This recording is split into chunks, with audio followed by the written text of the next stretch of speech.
Hey there friends, in this video I'm going to be showing you how to bypass AI detection for your AI generated content.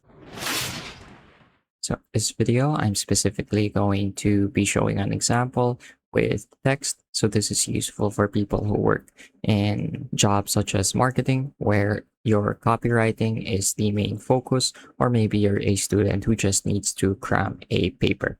So I've got ChatGPT open here and I'm just going to start by writing a really simple prompt that I'm sure other people will have a similar experience to.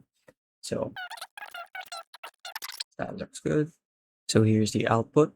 So I'm just going to copy and paste this, and we're going to want to save that to our clipboard.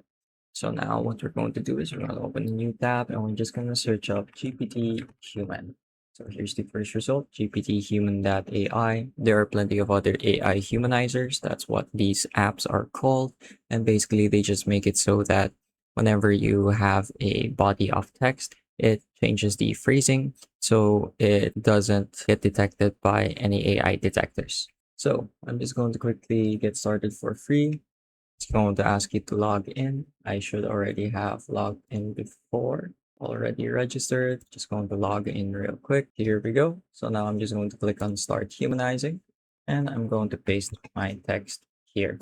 Just going to get rid of the title, clean it up a little, and now I'm ready to humanize this. So because large language models follow a sort of formula, they have patterns, and these patterns are what gets detected. So humanizers will change words, they will also change phrasing, but they will preserve the overall structure and overall meaning of whatever it is you're trying to humanize. So as you can see, here is our output. And overall, it's pretty much the same. There's a human score, a similarity score, and a readability score. The human score is basically how likely it is to pass an AI detection test, while the similarity score is how similar it is to the original body of text.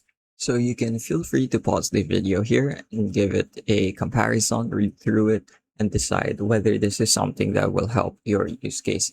But overall, I find these humanizer apps to be pretty helpful, especially if I need to just make something sound a bit more natural and a bit more human. That's pretty much it for this video though. I hope I was able to teach you something new and something useful. And as always, thank you for watching.